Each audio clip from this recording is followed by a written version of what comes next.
प्रश्न है कि आज मालिक की कृपा के बगैर कुछ भी नहीं होना जी मालिक हमारा दयावान है, दिन है रात है, जी पर अगर अच्छा है बुरा है, मालिक अगर पिता है तो इतना बुरा होने ही क्यों देता है कि इतने बुरे बुरे कर्म, मतलब इतना इसके लिए छूट है, इसके लिए छूट दी है। दयावान है। नहीं, बड़े दयावान है, बड़े कृपालु हैं, लेकिन आप एक विचार कीजिए, अच्छे नंबर या अच्छा पद प्राप्त करने के लिए कुछ डिग्रियां रखी गई है ना, कुछ बातें रखी गई ना, तो हमारे लिए अच्छाई की सीमा रख दी गई।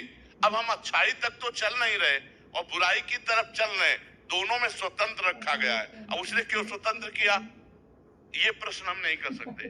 उसने दोनों के लिए तुम्हें स्वतंत्र किया है। तुम अच्छाई से अच्छाई करके उत्तम से उत्तम देवता, ब्रह्मलोक तक, तपलोक, महालोक, जनलोक, सत्यलोक, वैकुंठ लोक, जहां चाहो वहां जा सकते हो। लेकिन आप क्यों बुराई की तरफ जाते हो?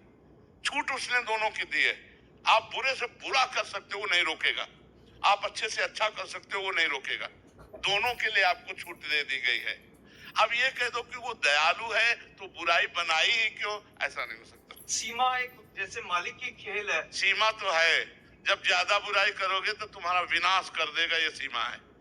दिनकर काल रूप में भ्राता, वो कुसुमादप कोमलानी और वज्रादप कठोरानी, वो कुसुम से भी कोमल है और वज्र से भी कठोर है। तो भगवान केवल दयावान ही नहीं है, भगवान काल रूप भी है, सर्व विनाशकारी भी है। आप देखो ना, क्षमा कर देते रावण को, क्षमा किया, काट के फेंक दिया। क्षमा कर देते कंस को, क्षमा किया, मार के फेंक दिया, मिट्टी में मिला दिया, पर मिला करके फिर भी परम पद दिया। इसीलिए उनको परम दयालु कहते हैं कि काट करके भी परम पद दिया। उनका कृपा का जो स्वरूप है वो दो रूप में है, एक वज्रादप कठोराणी, वज्र से भी कठोर। तो हम ये समझते हैं उसका हर विधान मंगल में है, उसका हर कार्य मंगल में है, और हमारा हर कार्य माया जनित है।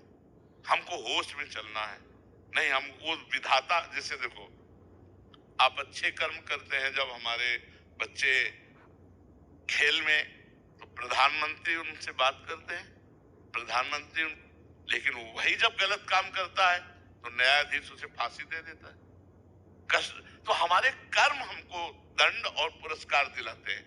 परमात्मा ने कानून बना दिया, परमात्मा ने आपको छोड़ दिया कर्म करने के लिए।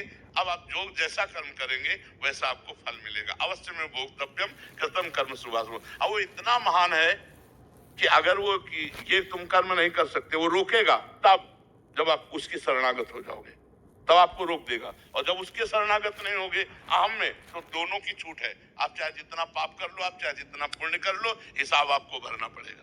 समझ पा रहे हैं आप? इष्ट परमात्मा के इष्ट का मोह, आज मेरे को आपसे मोह हो गया, तो वो परमात्मा के बीच में एक मतलब बस वहीं पे रुक गया। क्योंकि आपने हमें जाना नहीं, देह से मोह किया। परमात्मा माना क्या, आत्मा माना क्या, देह माना ना। तो देह तो पर्दा है ही, पर्दे से प्यार कर रहे, पर्दे के अंदर जो छुपा हुआ है। कठपुतली से प्यार करो, जो कठपुतली लचा रहा है उसे पता नहीं तुम्हें, तो फिर असली प्यार कहाँ हुआ? जब कठपुतली को गले लगाओगे तो हाथ कुछ लगेगा नहीं, क्योंकि वो कठपुतली थी। और जब नाच रही थी तो अंगुलियों से नाच रही थी, नचाने वाला पर्दे के पीछे था। तो ऐसे ये कठपुतली है, इसको जो नचा रहा है वो अंदर बैठा परमात्मा है, उससे कौन प्यार करता है?